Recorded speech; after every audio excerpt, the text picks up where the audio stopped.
দেখছেন কলকাতা টিভি, আপনাদের সঙ্গে রয়েছে ভাস্বতী। শুরু করছি জেলার সারাদিন। আর শুরুতে যে খবরে নজর রাখবো, সুপ্রিম কোর্টের সংক্ষিপ্ত রায়ে বড় সিদ্ধান্ত। আপাতত চাকরি যাচ্ছে না প্রায় 26,000-এর, অর্থাৎ কলকাতা হাইকোর্ট নিয়োগ দুর্নীতি মামলায় যে তাৎপর্যপূর্ণ এবং গুরুত্বপূর্ণ রায় দিয়েছিল, সেই রায়ে এবার অন্তর্বর্তীকালীন স্থগিতাদেশ দিল সুপ্রিম কোর্ট। সুদসহ বেতন ফেরতের নির্দেশও আপাতত স্থগিতাদেশ শীর্ষ আদালতের। আপনাদের জানিয়ে রাখবো যে আজকে শুনানি ছিল সুপ্রিম কোর্টে এবং সেই শুনানির দিকে নজর ছিল গোটা দেশের, যেখানে 26,000 চাকরি যারা পেয়েছেন, অর্থাৎ সেই সমস্ত যোগ্য এবং অযোগ্য তাদেরকে যেরকম আলাদা করা সম্ভব হবে এর আগেই স্কুল সার্ভিস কমিশনের তরফে জানিয়ে দেওয়া হয়েছিল এবং আজ সেই তালিকা দেওয়ার কথা ছিল সুপ্রিম কোর্টে। তবে সুপ্রিম কোর্টের যে নির্দেশ, আজকের যে সংক্ষিপ্ত সিদ্ধান্ত, অর্থাৎ সংক্ষিপ্ত যে রায়, সেখানে বড় সিদ্ধান্ত নেওয়া হয়েছে, যেখানে বলা হয়েছে আপাতত চাকরি যাচ্ছে না প্রায় 26,000-এর। হাইকোর্টের রায়ে অন্তর্বর্তী স্থগিতাদেশ সুপ্রিম কোর্টের। এসএসসি নিয়োগ মামলায় 25,753 জনের চাকরি বাতিল সহ অন্যান্য যে রায় তা নিয়ে শুনানি সুপ্রিম কোর্টের প্রধান বিচারপতি ডিওয়াই চন্দ্রচূড়ের বেঞ্চে। গত সপ্তাহে এই মামলার শীর্ষ আদালতে মন্ত্রিসভার বিরুদ্ধে সিবিআই তদন্তে অন্তর্বর্তী স্থগিতাদেশ দিয়েছিল, কিন্তু চাকরি বাতিল নিয়ে আদালত কোনো নির্দেশ দেয়নি এবং সেই জায়গা থেকে 26,000 চাকরি বাতিলের স্থগিতাদেশ জারি করলো দেশের শীর্ষ আদালত। তবে চূড়ান্ত রায় ঘোষণা রয়েছে 16 জুলাই। কলকাতা হাইকোর্টের যে নির্দেশ, সেই নির্দেশে আপাতত স্থগিতাদেশ। পীযূষ কান্তি নাগ আমাদের প্রতিনিধি রয়েছেন ফোন লাইনে। পীযূষ কান্তি, এই যে 26,000 জনের চাকরি, যে চাকরি বাতিলের স্থগিতাদেশ জারি করলো সুপ্রিম কোর্ট, সব মিলিয়ে সুপ্রিম কোর্টের আজকের এই পর্যবেক্ষণ ঠিক কি ছিল? দেখো, তোমায় জানিয়ে রাখি যে সুপ্রিম কোর্টের আজকের যে রায়, সেই রায় যেটা পরিষ্কার যে কলকাতা হাইকোর্টের যে 25,773 জনের চাকরি বাতিলের যে নির্দেশিকা ছিল, সেই নির্দেশের ওপরে অন্তর্বর্তীকালীন স্থগিতাদেশ জারি করল সুপ্রিম কোর্ট। অন্তর্বর্তীকালীন স্থগিতাদেশ জারি করতে গিয়ে আদালত এই মন্তব্য করেছেন যে আদালত মনে করছেন যে নিয়োগ প্রক্রিয়া হয়েছে, সেই নিয়োগ প্রক্রিয়া যে বেআইনি হয়েছে এবং তাতে যে নিয়োগ প্রক্রিয়া যে গড়বড় ছিল, যে এসএসসিও তার হলফনামা স্বীকার করেছে। অর্থাৎ আদালত বলতেছে যে নিয়োগ প্রক্রিয়ার গড়বড় বা নিয়োগ প্রক্রিয়া বেআইনি ছিল, কিন্তু নিয়োগ প্রক্রিয়ার এই সম্পূর্ণ যদি প্যানেল এই মুহূর্তে বাতিল করা হয়, সমস্ত যোগ্যদের বক্তব্য না পেয়ে, সেক্ষেত্রে আদালত মনে করছে যে যে সমস্ত যোগ্য প্রার্থীরা চাকরি পেয়েছে তাদের ক্ষেত্রে কিন্তু আদালত সঠিক তারা উপযুক্ত বিচার পাবে না। সেই কারণের জন্যই আদালত এই অন্তর্বর্তীকালীন স্থগিতাদেশ জারি করেছে।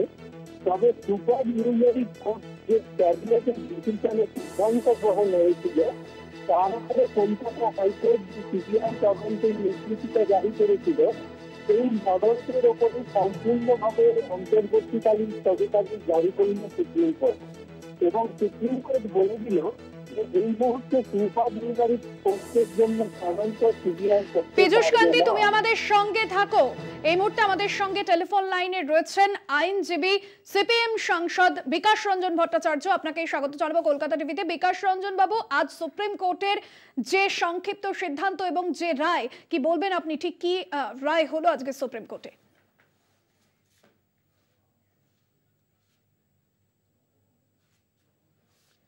বিকাশ রঞ্জন বাবু, শোনা যাচ্ছে?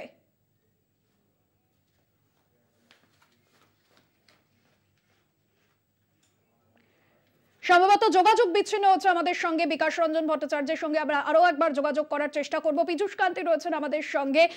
পীযূষ কান্তি, যে বিষয় আমরা দেখেছিলাম যে কলকাতা হাইকোর্টের রায়ে এই যে 25,753 জনের ভবিষ্যৎ, তাদের যেরকম প্রশ্ন উঠেছিল যোগ্য কারা অযোগ্য কারা, সেই নিয়েও স্কুল সার্ভিস কমিশন তারা জানিয়ে দিয়েছিল তালিকা আলাদা করা সম্ভব। সব মিলিয়ে আজকের যে সুপ্রিম কোর্টের এই সংক্ষিপ্ত সিদ্ধান্ত কতটা তাৎপর্যপূর্ণ? সুপ্রিম কোর্টের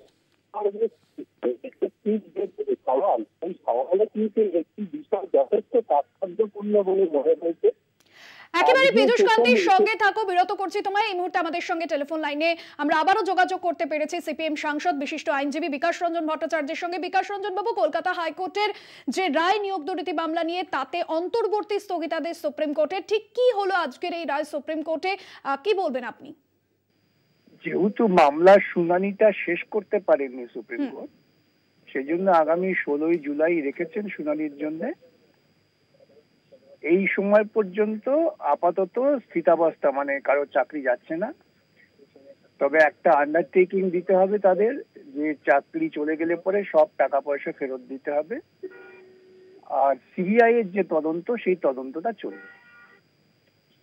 বেশ, অনেক ধন্যবাদ জানাবো আপনাকে। সিপিএম সাংসদ বিশিষ্ট আইনজীবী বিকাশ রঞ্জন ভট্টাচার্য ছিলেন আমাদের সঙ্গে। পীযূষ কান্তি রয়েছেন আমাদের সঙ্গে। পীযূষ কান্তি, যেমনটা বিকাশ রঞ্জন বাবু তিনি প্রতিক্রিয়া দিলেন যে এই যে 25,753 জন যাদের ভবিষ্যৎ একটা অনিশ্চিত ছিল, সেক্ষেত্রে কিছুটা হলে স্বস্তি তাদের কাছে, কারণ এই মুহূর্তে তাদের চাকরি যাচ্ছে না। একদমই তাই। এই মুহূর্তে 25,773 যে চাকরি, সেই চাকরি কিন্তু যাবে না। পাশাপাশি কলকাতা হাইকোর্টের একটি নির্দেশ ছিল যে যারা বেআইনি ভাবে চাকরি পেয়েছিল তাদের মধ্যে সেই সংখ্যাটাকে, তালিকাটাকে এসএসসি কর্তৃপক্ষ যে সেই তালিকা প্রকাশ করেছিল তাদেরকে 5.5 সুদের টাকা সুদ হারের সেই টোটাল বেতনের অর্থ ফেরত দিতে হবে। এক্ষেত্রে সুপ্রিম কোর্ট জানিয়েছে যে তারা আপাতত যোগদান করবে না, এটাই আশা করছে। তবে তাদের নিয়োগ যদি সত্যি বেআইনি হয়ে থাকে ভবিষ্যতে তাদের সেই টাকা ফেরত দিতে হবে, এমনটাই সুপ্রিম কোর্টের নির্দেশ। পাশাপাশি সুপ্রিম কোর্ট এই কথাও পরিষ্কার জানিয়ে দিয়েছে যে সুপার নিউমারি পোস্টের সিবিআই তদন্তের ওপরে অন্তর্বর্তীকালীন স্থগিতাদেশ থাকলেও যে সমস্ত জেনারেল ক্ষেত্রে যে সিবিআই তদন্তের নির্দেশ যে কলকাতা হাইকোর্ট দিয়েছে সেই পুনরায় তদন্ত সিবিআই চালিয়ে যাবে, কিন্তু সিবিআই এক্ষেত্রে কোনো কোয়াক্টিভ অ্যাকশন অর্থাৎ কোনো গুরুত্বপূর্ণ পদক্ষেপ গ্রহণ করতে পারবে না। যেমন কাউকে করতে পারবে না, কিন্তু নোটিশ দিয়ে সিবিআই তাদের জিজ্ঞাসাবাদ করতেই হবে, এমনটাই নির্দেশ সুপ্রিম কোর্টের। এবং সুপ্রিম কোর্ট সেটা পরিষ্কারভাবে জানিয়ে দিয়েছে যে সিবিআই তদন্ত চলবে। এবং তবে এই মুহূর্তে সবচেয়ে যে বিষয় 25,573 জনের চাকরি বাতিলের যে নির্দেশ, সেই নির্দেশের উপর স্থগিতাদেশের ফলে তাদের কোন রকম ভাবেই চাকরি যাচ্ছে না। তবে একটা জিনিস তোমার মনে করিয়ে দিই যে 16ই জুলাই যে সুপ্রিম কোর্ট পরবর্তী এমনটা বলা যায় না, তার কারণ আদালতের যে সমস্ত প্রক্রিয়া সেই প্রক্রিয়া অনুযায়ী সবপক্ষকে নোটিশ দিতে বলা হয়েছে।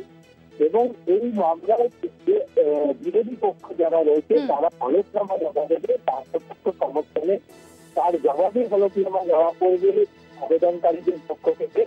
অর্থাৎ 16ই জুলাই এই মামলার যে নিষ্পত্তি হবে তা নয়, তবে এই মামলার নিষ্পত্তি না হওয়া পর্যন্ত এই অন্তর্বর্তীকালীন স্থগিতাদেশ বজায় থাকবে, এমনটা কিন্তু পরিষ্কারভাবে বলা হয়।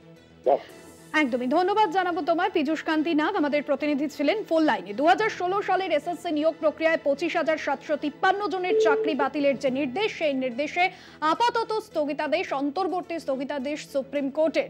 তৃণমূল মুখপাত্র শান্তনু সেন রয়েছেন আমাদের সঙ্গে ফোন লাইনে। শান্তনুবাবু, কলকাতা হাইকোর্টের যে রায়, সেই রায় অন্তর্বর্তী স্থগিতাদেশ দিল দেশের শীর্ষ আদালত। কিভাবে দেখছেন আপনি শীর্ষ আদালতের এই পর্যবেক্ষণকে? চক্রান্ত ছিল, সেই চক্রান্ত এই রায়ের মধ্যে দিয়ে ধাক্কা খেয়েছে। বাংলার ভাবমূর্তিকে খারাপ করার যে চক্রান্ত ছিল, যে চক্রান্ত এই রায়ের মধ্যে দিয়ে ধাক্কা খেয়েছে।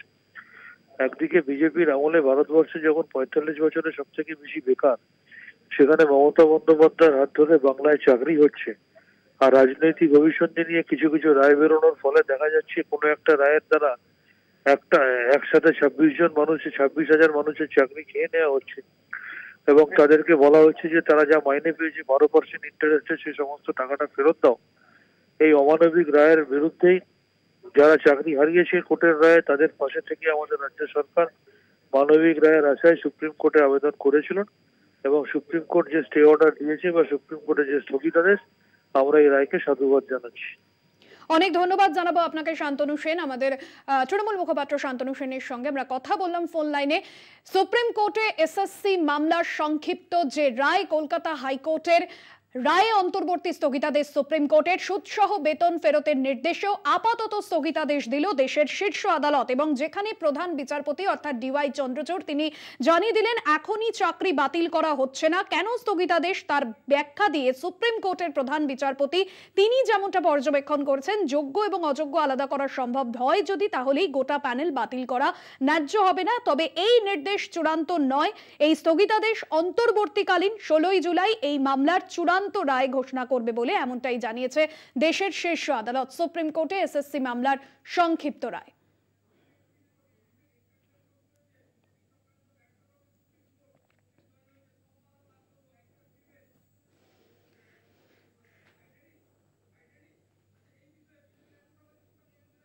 অন্যদিকে এই বিষয় নিয়ে বিজেপির রাজ্য সভাপতি সুকান্ত মজুমদার কি বলেছেন শোনাবো।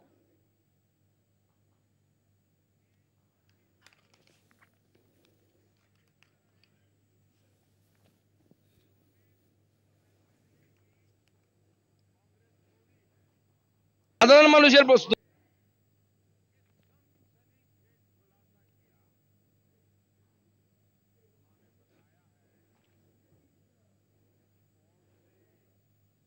সবার প্রশ্ন আমাদের যে এতদিন করলেন না কেন? তাহলে এতদিন যদি যোগ্য অযোগ্য করাই যেত আলাদা, যোগ্য অযোগ্য আলাদা করলে তো কোনো সমস্যাই ছিল না। অযোগ্যদের চাকরি চলে যেত, যোগ্যদের চাকরি থাকতো। এখন যোগ্যরা রাস্তার পাশে বসে আছে, অনশন করছে 6 দিন 7 দিন ধরে। তারা কি মনে করছেন অযোগ্যদের আড়াল করার চেষ্টা? একদম অযোগ্যদেরকে বাঁচানোর জন্য, এবং অযোগ্যরা যাদেরকে পয়সা দিয়ে চাকরি পেয়েছে তাদেরকে বাঁচানোর চেষ্টা। অন্যদিকে সুপ্রিম কোর্টের নিয়োগ দুর্নীতি মামলা নিয়ে যে সংক্ষিপ্ত সিদ্ধান্ত তা নিয়ে রীতিমতো অভিষেক বন্দ্যোপাধ্যায় তিনি এক্স স্যান্ডেলে তোপ দেখেছেন বিজেপিকে, যেখানে তিনি বলেছেন বিজেপির সমস্ত চক্রান্ত নস্যাৎ করেছে দেশের শীর্ষ আদালত, সত্যের জয় হয়েছে, আমরা সমস্ত বাধা অতিক্রম করব। সুপ্রিম কোর্টের এই সংক্ষিপ্ত সিদ্ধান্তে এক্স স্যান্ডেলে পোস্ট করেছেন তৃণমূলের second in command Abhishek Bandyopadhyay. এবং আমরা দেখেছিলাম কলকাতা হাইকোর্টের যে রায়, যেখানে 25,753 জনের চাকরি নিয়ে একটা অনিশ্চিত ভবিষ্যৎ ছিল। তবে এই মুহূর্তে সুপ্রিম কোর্টের যে সংক্ষিপ্ত রায়, সংক্ষিপ্ত সিদ্ধান্ত, সেখান থেকে এ বিষয় স্পষ্ট যে আপাতত কিন্তু চাকরি যাচ্ছে না, তবে এটা অন্তর্বর্তীকালীন স্থগিতাদেশ। বিজেপির চক্রান্ত ব্যর্থ করেছে সুপ্রিম কোর্ট, এক্স স্যান্ডেলে পোস্ট করেছেন অভিষেক বন্দ্যোপাধ্যায়। পাশাপাশি তিনি বলেছেন সত্যের জয় হয়েছে, আমরা সব বাধা পার করব। এমনটাই লিখেছেন অভিষেক বন্দ্যোপাধ্যায়। সেই ছবি আপনাদের সামনে, যে এক্স স্যান্ডেল পোস্ট, সেই এক্স স্যান্ডেল পোস্ট আপনাদের সামনে তুলে ধরছি।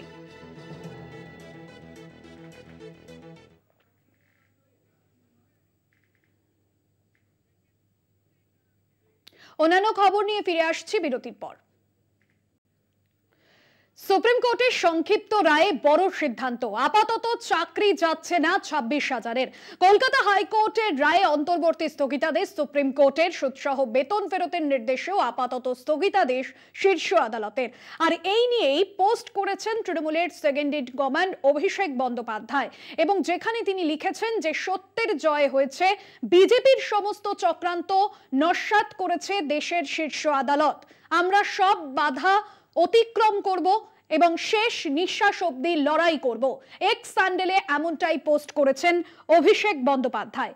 আপনাদের জানিয়ে রাখবো, এসএসসি নিয়োগ দুর্নীতি মামলায় 25,753 জনের চাকরি বাতিল সহ অন্যান্য রায় নিয়ে শুনানি ছিল সুপ্রিম কোর্টের প্রধান বিচারপতি ডিওয়াই চন্দ্রচূড়ের বেঞ্চে।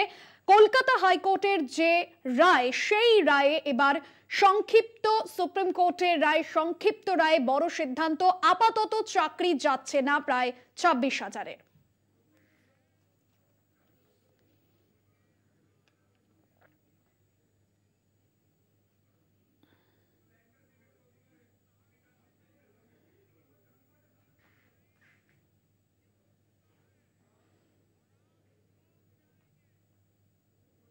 এখন এই পর্যন্তই। দেখতে থাকুন কলকাতা টিভি, রাত দিন 7 দিন।